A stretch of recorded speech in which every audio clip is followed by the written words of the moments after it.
Revaluasi ya, revaluasi bedanya apa sih sama impairment gitu ya.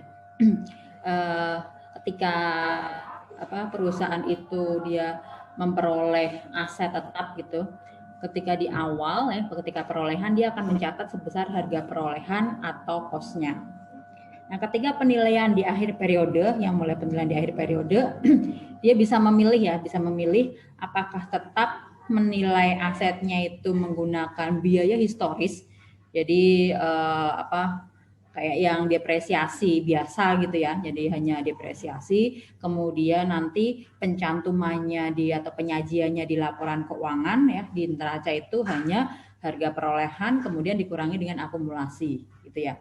Itu kalau menggunakan konsep atau metode biaya historis. Nah, atau bisa memilih menggunakan metode revaluasi. Kalau mau menggunakan metode revaluasi, maka nanti tiap akhir periode ya, aset tetap itu harus disajikan di laporan keuangan itu sebesar nilai wajarnya ya, sebesar fair value-nya. Dan ketika sudah memilih metode revaluasi ya, jadi nanti selanjutnya dia harus terus menilai aset tetap ini sebesar fair value-nya. Jadi nggak boleh hanya satu periode aja gitu ya.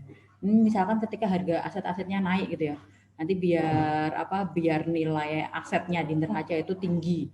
Kemudian dia memilih revaluasi tuh. Nah, kemudian pas tahun depan, ternyata harganya pada turun. Enggak pakai yang metode historis aja. Nah, nggak boleh ya kayak gitu ya. Jadi harus konsisten. Sekali memilih metode revaluasi, maka selanjutnya harus terus menerapkan metode revaluasi ini. Ya, jadi ini begitu perusahaan ya, dia memiliki aset tetap ya. Ketika di perolehan dia mencatat sebesar harga perolehan, kemudian untuk selanjutnya ya, subsequent ya, selanjutnya dia bisa memilih menilai atau menyajikan aset tetapnya itu berdasarkan cost-nya, historical cost, biaya historis atau dengan fair value. Kalau dengan fair value ini berarti dengan metode revaluasi. Ini contohnya, ini perusahaan dia memilih menggunakan fair value untuk mencatat aset tetapnya yang berupa railroad network.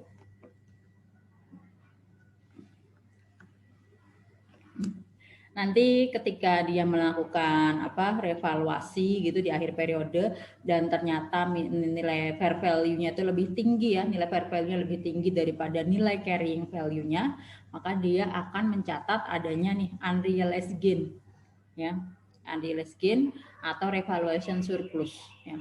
Kalau yang di buku edisi 2, yang di buku sebelumnya kita seringnya menyebutnya revaluation surplus ya.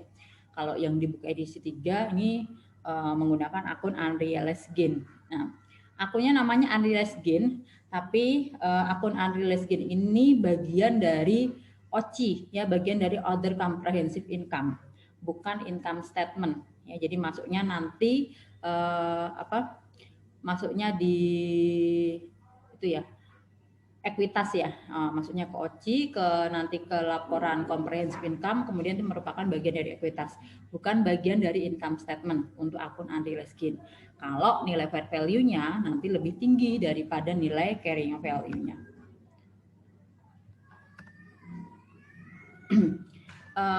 Contoh untuk revaluasi tanah nih pertama ya. Revaluasi yang tanah yang bukan depreciable asset ini relatif lebih mudah daripada yang depreciable asset. Di sini diilustrasikan ya, Simon Group dia membeli tanah seharga 1 juta euro pada 5 Januari 2019. Jadi ketika perolehan dia akan mencatatkan ya, land pada cash gitu sebesar 1 juta euro. Nah, kemudian di perusahaan memilih menggunakan metode revaluasi untuk penilaian tanah pada periode berikutnya. Ya, jadi pada periode berikutnya ini maksudnya mulai akhir tahun ya, mulai akhir tahun ketika dia menyusun laporan keuangan berarti sudah mencantumkan lainnya itu sebesar nilai fair value. Pada tanggal 31 Desember 2019 ya, nilai fair value dari tanah adalah 1.200.000. Berarti lebih tinggi ya, lebih tinggi daripada harga perolehannya. Nah, tanah ini tidak didepresiasikan ya, dia tidak didepresiasikan, maka ketika fair value-nya lebih tinggi daripada carrying value-nya, kita langsung mencatat nih kenaikannya ya sebesar selisihnya ya. Kita catat sebagai penambah nilai tanah ya. Kita debit land ya. Kemudian kita kredit unrealized gain on revaluation. Ya, nih. Jadi langsung menambah nilai dari aset tersebut. Kemudian di sisi kredit kita mengakui adanya unrealized gain. Ya. Unrealized gain ini masuk bagian dari OCI. Ya. Ya nih, unrealized gain on revaluation dia akan meningkatkan OCI ya di statement of comprehensive income yang nanti masuk bagian dari ekuitas ya.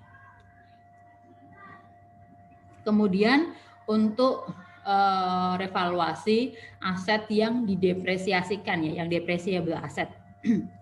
Misalkan di sini Lenovo Group dia membeli peralatan seharga 500.000 yuan pada tanggal 2 Januari 2019. Peralatannya memiliki masa manfaat selama 5 tahun, didepresiasikan menggunakan metode garis lurus dan residual value-nya 0.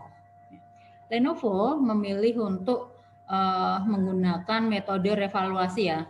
Dia memilih merevaluasi untuk peralatannya ya dengan nilai fair value selama masa manfaat aset tersebut.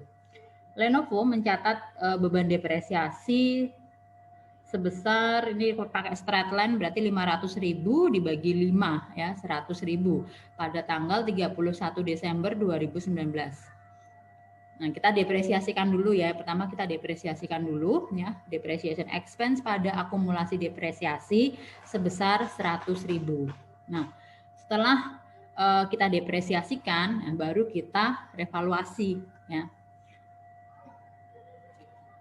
Dengan adanya depresiasi, maka carrying value dari equipment-nya atau book value-nya adalah sebesar harga perolehan dikurangi dengan akumulasi depresiasi. Ya, jadi carrying value-nya adalah 400.000 yuan. Selanjutnya, nah, dia melakukan revaluasi menggunakan jasa appraisal independent. Ya. Ini menilai bahwa nilai fair value dari peralatan tersebut pada tanggal 31 Desember 2019 adalah 460.000. Langkah untuk revaluasi yang dengan langkah untuk revaluasi yang depreciable asset yang pertama itu kita akan mengenolkan dulu ya, kita akan mengenolkan saldo akumulasi depresiasi ya, langkah pertama. Kemudian langkah kedua ya, kita akan menyesuaikan nilai akun aset sesuai dengan nilai fair value-nya. Nah, kemudian yang ketiga ya, kalau ada gain berarti kita akan akui unrealized gain. Kalau ternyata nilai fair value-nya turun dari nilainya turun dan menghasilkan kerugian, kita akan mengakuinya sebagai impairment loss. Ya, jadi kalau gain, kalau unrealized gain kita akan catat sebagai unrealized gain ya, akan masuk di other comprehensive income. Sedangkan kalau rugi ya, itu kita catatnya sebagai impairment loss dan masuknya di income statement ya, itu untuk revaluasi.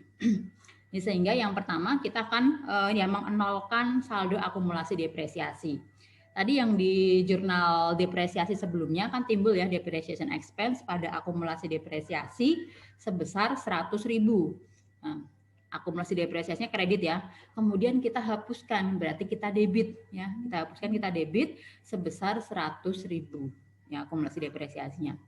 Selanjutnya ya, kita akan menilai peralatan sebesar nilai fair value-nya ya. Akun peralatannya tadi kan 500.000 ya yang timbul dari perolehan ya. Ketika perolehan kita akan mencatat equipment pada cash sebesar 500.000. Berarti akun equipment saldonya ya di awal 2019 adalah 500.000. Nah, di akhir 2019 saldo equipment-nya fair value-nya adalah 460.000. Berarti kita kurangi ya. Nah, nilai equipment-nya nih kita kurangi sebesar 40.000. Ya, kita kredit sebesar 40.000. Nah, selisihnya akan kita catat sebagai unrealized gain. Ya, unrealized gain on revaluation sebesar 60.000. Nah, ini contoh sederhana untuk revaluasi ya, baik untuk land maupun yang depreciable asset. Ini penyajiannya di laporan keuangan ya. Untuk unrealized gain akan masuk di statement of comprehensive income ya, sebesar 60.000. Kemudian di neraca untuk nilai equipmentnya akan tersaji sebesar nilai fair value-nya yaitu 460.000. Akumulasi depresiasinya 0 ya. Kemudian untuk bagian ekuitas akan muncul di accumulated OCI ya untuk unrealized gain on revaluation sebesar 60.000.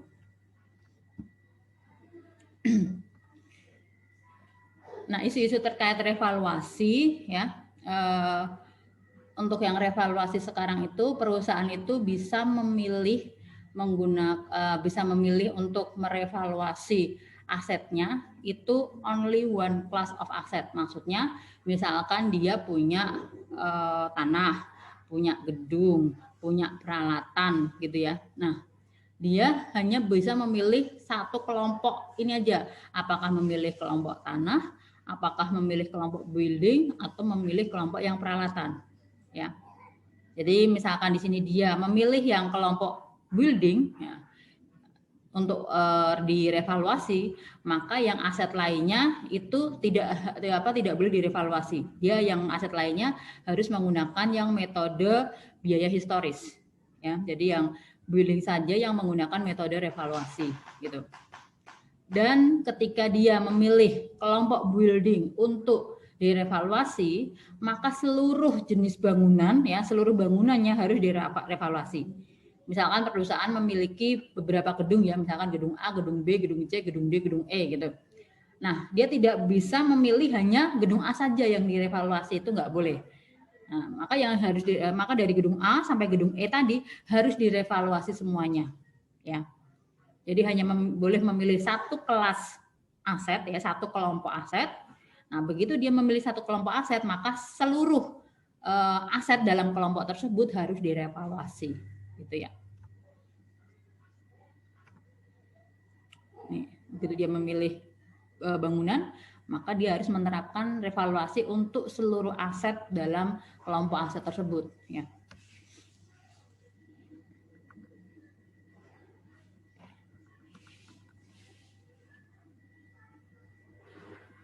Nah, kita lanjutkan di bagian appendix-nya ya, untuk revaluasi ya, contoh revaluasi yang lebih detail.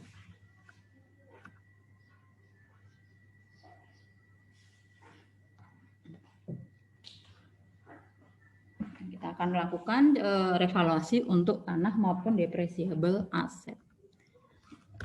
Aturan umumnya untuk pencatatan revaluasi ya, yang pertama ya, kalau misalkan kita melakukan revaluasi terhadap aset tetap dan hasilnya itu nilai fair value-nya lebih tinggi ya, nilai fair value-nya lebih tinggi daripada historical cost-nya ya, daripada biaya historis atau harga perolehannya. Ketika nilai fair value-nya lebih tinggi daripada biaya historis, maka kita akan melaporkan unrealized gain ya, melaporkan unrealized gain, dan itu akan meningkatkan atau menambah other comprehensive income. Kemudian yang kedua ya, jika ternyata ya hasil revaluasinya ya, ternyata hasil revaluasinya itu di bawah harga perolehan ya. Misalkan harga perolehannya 1 juta, kemudian nilai revaluasinya ternyata hanya 800.000. Nah, berarti kan di bawah harga perolehan ya. Nah, kalau di bawah harga perolehan ya, maka kita akan mengakui adanya loss. Nah, dan loss-nya ini akan kita catat sebagai impairment loss ya. Jadi kalau gain itu menambah OCI, kalau loss kita mencatat sebagai impairment loss, dan itu akan mengurangi, akan tercantum di income statement ya sebagai other loss. Nah, karena dia mengurangi income ya, dia mengurangi income, dia juga mengurangi otomatis ya, mengurangi return earning.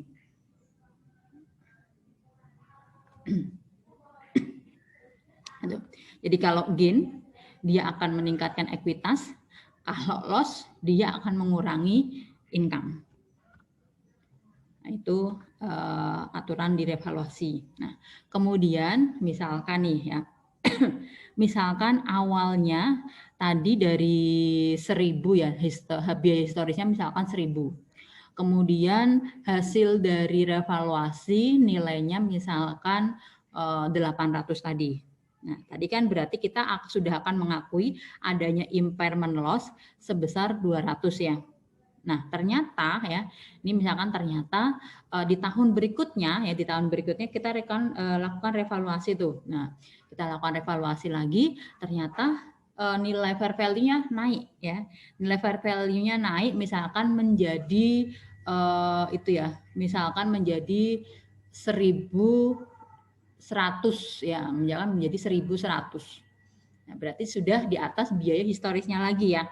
Nah, untuk kenaikannya dari 800 ke 1.100 ya, maka untuk yang dari 800 ke 1.000 ya, dari yang 800 ke 1.000 kembali ke biaya historis itu kita treatment dulu, kita perlakukan sebagai recovery dari impairment loss.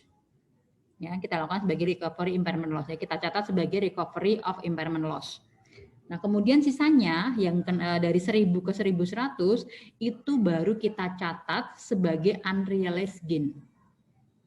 Ya, jadi ada recovery-nya dulu.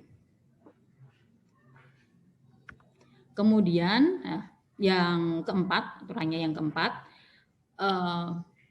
tadi misalkan tadi dari 1.000 kemudian ke 800 kemudian naik 1.100 ya.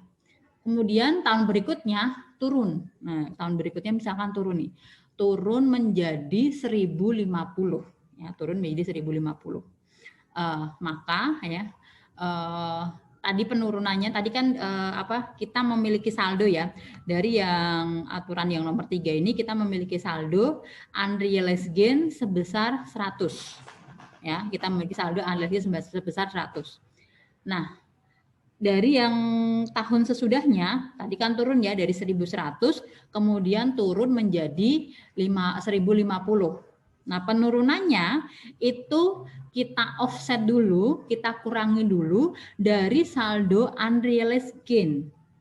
Ya, jadi tidak langsung kalau turun impairment loss ya. Kalau dia ada saldo unrealized gain, maka kita kurangi dulu saldo unrealized gain-nya. Ya, jadi kita akan mengurangi nih saldo unrealized gain sebesar 50. Nah, itu aturannya ya. Ini saya berikan itu tambahan gini.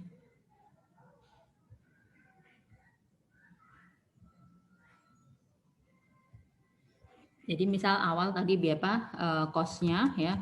Misal cost-nya tadi 800 ya. 800. Cost-nya 1.000 ya, misalkan cost-nya 1.000. Kemudian tahun 2000 ini cost-nya diperoleh misalkan diperoleh tahun 2019 gitu ya.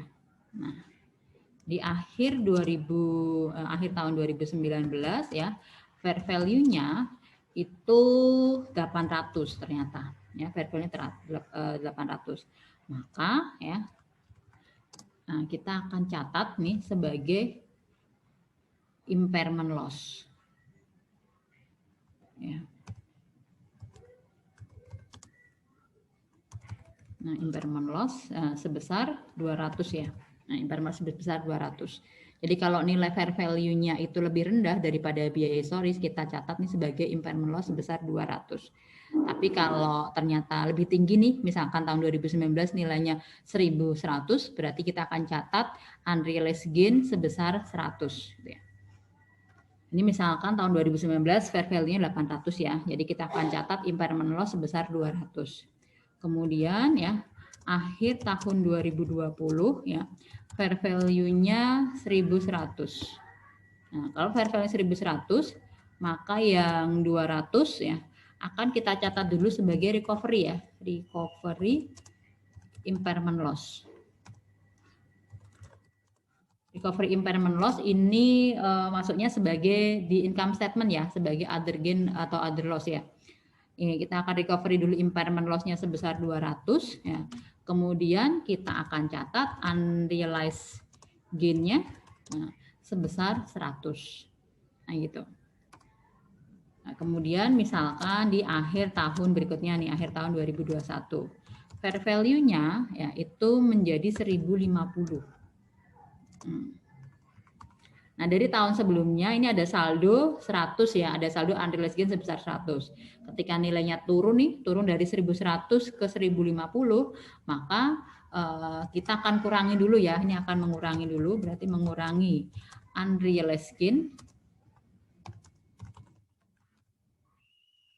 Mengurangi unrealized gain sebesar 50.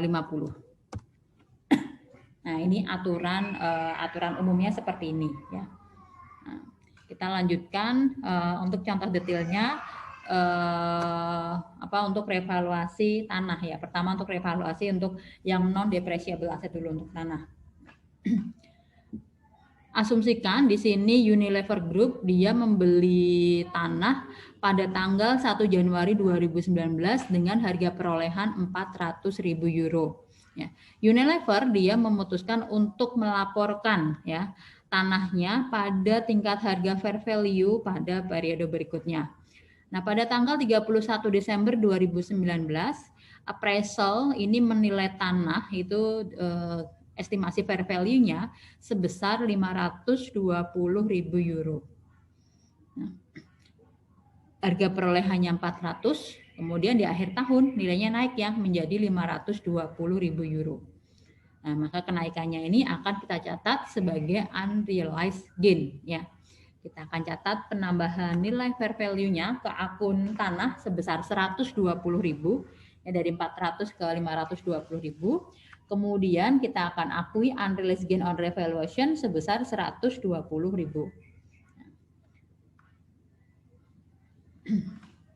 Pengaruhnya ke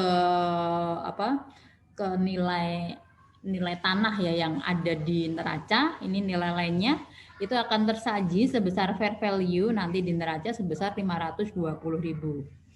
Kemudian unrealized gain tadi ya, menghasilkan unrealized gain, dia pengaruhnya adalah ke accumulated OCI, ini sebesar 120.000. Ya, sehingga nanti land dilaporkan sebesar nilai fair value-nya sebesar 520.000 di neraca, kemudian kenaikan fair value sebesar 120.000 akan dilaporkan di statement of comprehensive income.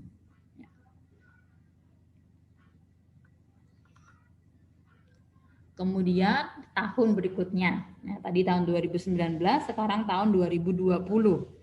Ternyata nilai fair value tanahnya turun menjadi 380.000. Yang tadi tahun 2019 fair value-nya 520, turun menjadi 380.000. Berarti total penurunannya adalah 140.000 ya. Berarti turun di bawah harga perolehan. Ya, nah kalau turun ya, kita akan habiskan dulu jika ada saldo unrealized gain. Itu akan dihabiskan, kemudian kalau sisanya nanti baru kita akui sebagai impairment loss. Nah, kita akan habiskan unrealized gain on revaluation sebesar 120.000 tadi saldo di akhir tahun 2019. Kemudian kredit dulu di sini ya, harusnya ya kita kredit dulu di sini land-nya agar menjadi sesuai dengan nilai fair value-nya, berarti kita kurangi sebesar 140.000. Baru selisihnya ini akan kita catat sebagai impairment loss sebesar 20.000. Nah, jadi yang nanti untuk OCI-nya ya, OCI yang dihasilkan dari unrealized gain ini akan berkurang sebesar 120.000. Kemudian di income statement ya akan timbul impairment loss sebesar 20.000 dan nilai land yang nanti muncul di neraca itu turun ya. Nah, nilai fair value-nya land itu menjadi 380.000. Nah, ini ya. Ini di tahun 2020 maka saldo land yang ada di neraca menjadi 380.000. Kemudian yang dilaporkan sebagai impairment loss akan masuk di income statement dan akan mempengaruhi return earning akhir mengurangi 20.000. Kemudian saldo OCI-nya habis ya. Tadi dari pendebitan unrealized gain tadi ya, ini jadi saldo OCI terkait unrealized gain-nya ini habis.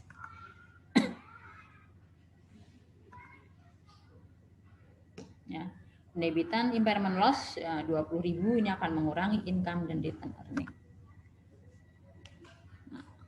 Kemudian di tahun berikutnya lagi, ya di tahun 2021 ternyata nilai tanahnya naik. Ya.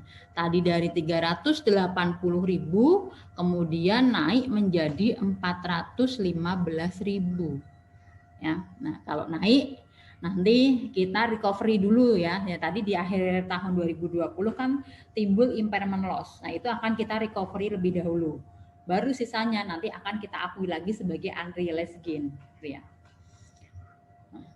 Ini total kenaikannya 35.000 ya, dari 415.000 dikurangi 380.000. Tadi impairment loss tahun sebelumnya itu 20, akan kita reverse dulu ya, akan kita recovery dulu, baru selisihnya yang 15.000 ini akan kita akui sebagai unrealized gain.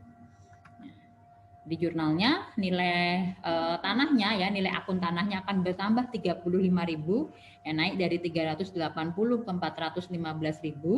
Kemudian kita akan merecovery dulu ya, ini jurnalnya recovery dari impairment loss dulu sebesar 20.000. Kemudian selisihnya akan kita catat sebagai unrealized gain ya sebesar 15.000. Untuk akun recovery of impairment loss ini kita catat di income statement. Kemudian unrealized gain on revaluation kita catat sebagai OCI. Ya. Nah, dan nilai tanah yang tercantum di neraca itu sebesar fair value-nya yaitu 415.000. Kemudian di tanggal 2 Januari 2022 ya, di awal tahun berikutnya Unilever menjual tanah ini sebesar 415.000. Ya berarti sebesar nilai fair value di akhir tahun ya. Karena kan 31 Desember ke 2 Januari itu kan cuma 2 hari gitu ya, cuma 2 hari, sehingga nilai fair value-nya kan masih relatif sama ya, nilai fair value-nya masih relatif sama. Ini ketika dijual di tanggal 2 Januari dia menjual sebesar nilai fair value-nya yaitu 415.000. Jadi tidak lagi mengakui adanya gain maupun loss ya. Jadi langsung di sini kita menerima cash sebesar 415.000 dan kita akan menghapuskan tanah ya sesuai dengan nilai yang di neraca akhir tahun sebelumnya ya 415.000.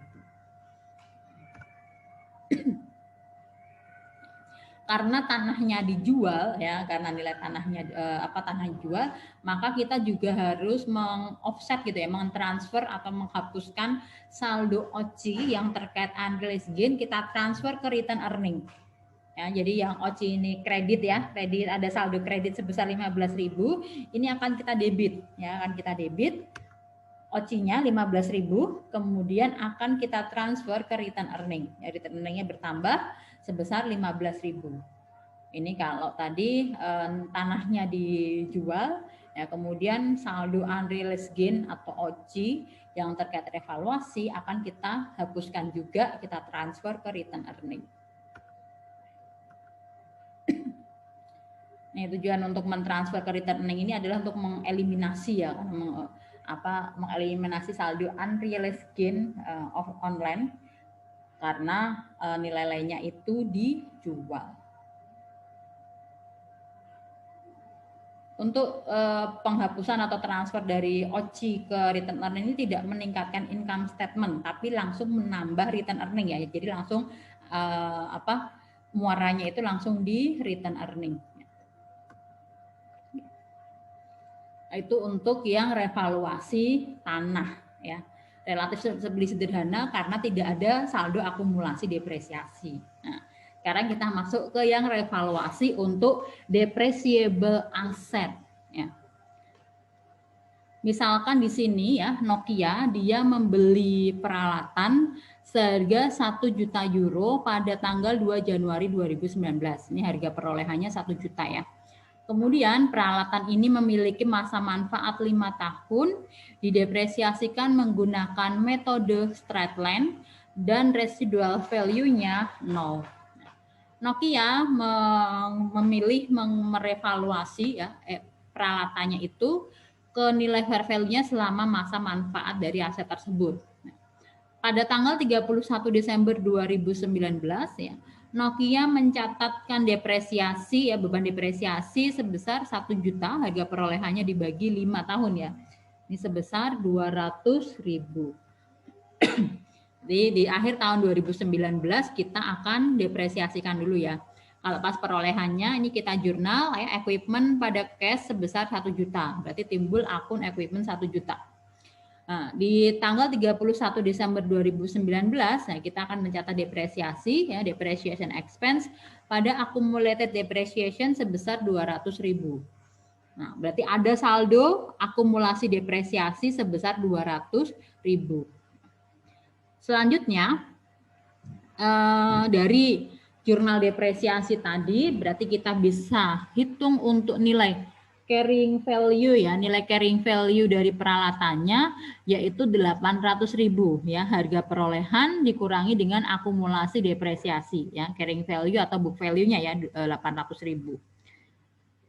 Nokia dia menggunakan jasa appraiser independen dan di sini ditentukan bahwa nilai fair value dari peralatannya pada tanggal 31 Desember 2019 adalah senilai 950.000. Ya, untuk melaporkan peralatan ke nilai fair value-nya ya, yang dilakukan oleh Nokia yang pertama ya. Ingat ya, untuk yang depreciable asset untuk revaluasinya panduannya yang pertama kita akan mengurangi akumulasi depresiasi kita nolkan gitu ya, kita akan kurangi saldo akumulasi depresiasi ya ke nol ya, jadi mengenolkan akumulasi depresiasi. Kemudian yang kedua, kita akan menyesuaikan nilai nilai asetnya ya, nilai asetnya ke nilai fair value. Ya. Kalau tadi nilai peralatannya ketika perolehan adalah 1 juta, kemudian hasil dari revaluasi nilai fair value-nya adalah 950.000, berarti nilai akun equipment-nya akan turun 50.000. Nah, ini nanti equipment-nya akan kita kredit ya, akan kita kurangi sebesar 50.000. Kemudian yang ketiga,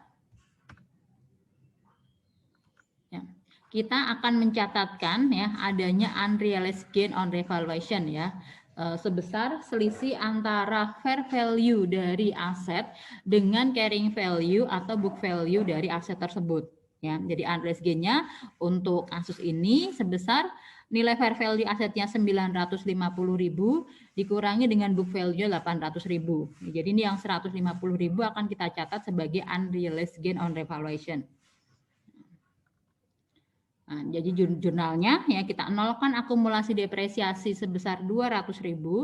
Kemudian kita akan menyesuaikan nilai peralatan ke nilai fair value-nya ya. Jadi kita kurangi, kita kredit sebesar 50.000. Lalu kita akan mengakui adanya unrealized gain on revaluation sebesar 150.000.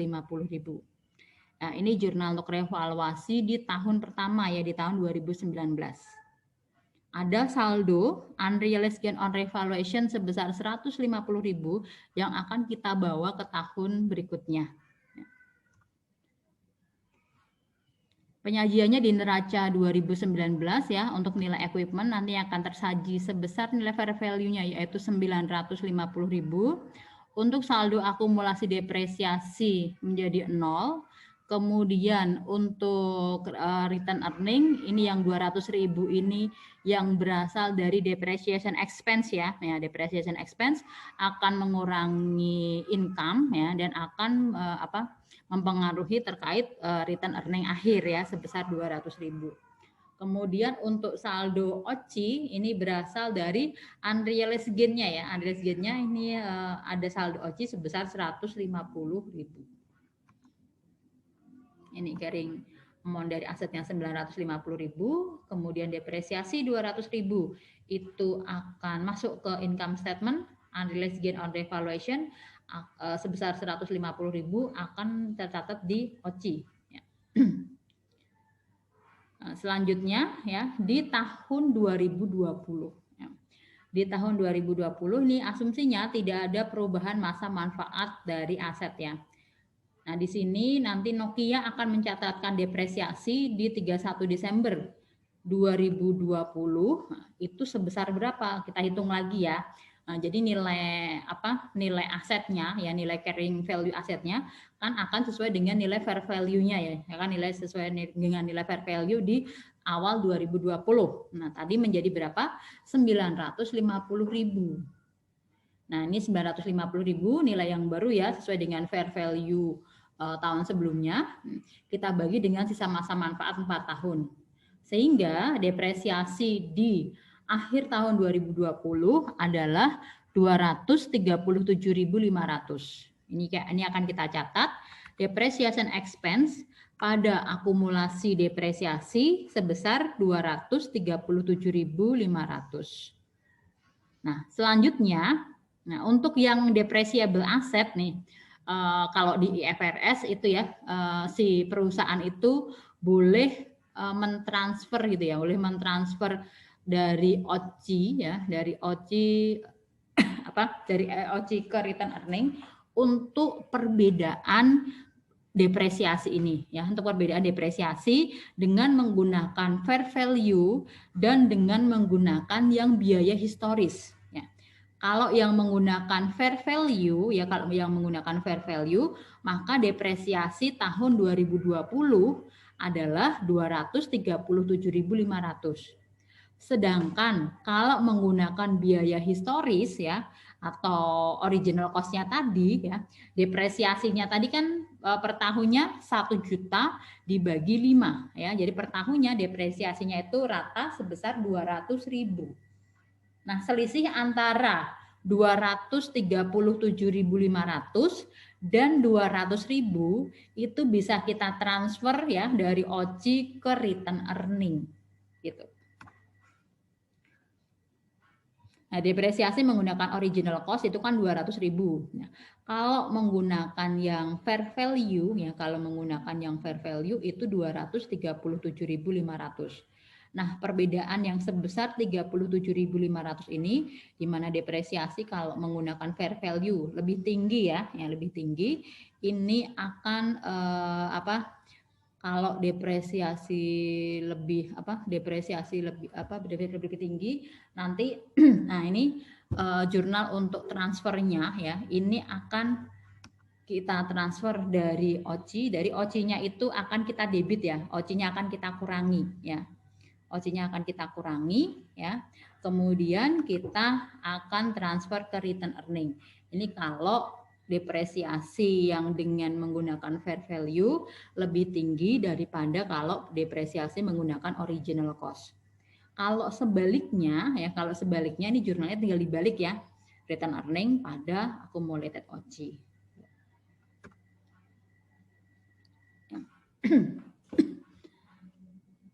Nah, ini yang setelah depresiasi ya, setelah jurnal depresiasi, maka kita akan jurnal untuk transfer dari OCI ke return earning ya. Kemudian kita hitung ya, sebelum revaluasi di akhir tahun 2020 untuk saldo carrying amount ya, saldo carrying amount dari equipment-nya, tadi nilai equipment-nya di awal periode kan 950.000. Kemudian ya dikurangi akumulasi depresiasi yang dari jurnal depresiasi yang ini. Ya, jurnal depresiasi ini timbul akumulasi depresiasi sebesar 237.500. Sehingga nilai carrying amount-nya itu menjadi 712.500. Ya. Kemudian ya, untuk saldo accumulated OCI-nya ya, untuk saldo accumulated OCI-nya tadi awalnya ya dari yang akhir tahun 2019 ya, dari akhir tahun 2019 itu kan ada saldo ya, ada saldo unrealized gain ya, atau accumulated OCI ya sebesar 150.000. Kemudian kita tadi kan dari jurnal yang ini ya, kita akan mentransfer nih OCI ke return earning ya. Kita akan transfer OCI ke return earning ini sebesar 37.500. Jadi berkurang ya. Nah, sehingga saldo accumulated OCI-nya itu sebesar 112.500. Nah, kemudian selanjutnya ya baru nih direvaluasi. Nah, hasil revaluasi ternyata fair value dari asetnya, ya fair value dari asetnya itu nilainya adalah 570.000. Ya, 570.000 nih. Nah, berarti yang pertama tadi apa langkah-langkahnya? Kita akan mengenolkan saldo akumulasi depresiasi, ya. Akumulasi depresiasi untuk tahun 2020 tadi adalah 237.500. Ini akan kita nolkan. Kemudian langkah yang kedua, kita akan menyesuaikan nilai peralatan agar sesuai dengan nilai fair value-nya. Ya. Nilai peralatannya tadi ya, nilai akun peralatannya adalah 950.000 ya di awal 2020. Kemudian di akhir tahun 2020 nilainya menjadi 570.000. Berarti nilainya turun ya, turun 380.000. Sehingga nanti akun equipment akan kita kurangi, akan kita kredit sebesar 380.000. Kemudian langkah ketiga, karena nilainya turun ya, nilainya kan turun ini turun banget ya. Nah, untuk penurunannya ini kita akan habiskan dulu ya. Kita akan habiskan dulu saldo unrealized gain-nya. Tadi saldo unrealized gain-nya adalah 112.500. Ini akan kita habiskan dulu. Kalau masih kurang, nah selisihnya akan kita catat sebagai impairment loss. Nah, jadi ini jurnalnya yang pertama debit akumulasi depresiasi dulu ya sebesar 237.500. Kemudian yang kedua ya jurnal yang kedua kita akan kredit ya yang kita lakukan langkah yang kedua kita akan mengkredit equipment sebesar 380.000. Kemudian yang ketiga, ini kita akan mendebit, kita akan menghabiskan unrealized gain sebesar 112.500. Nah, masih ada selisih debit, maka akan kita akui sebagai impairment loss sebesar 30.000.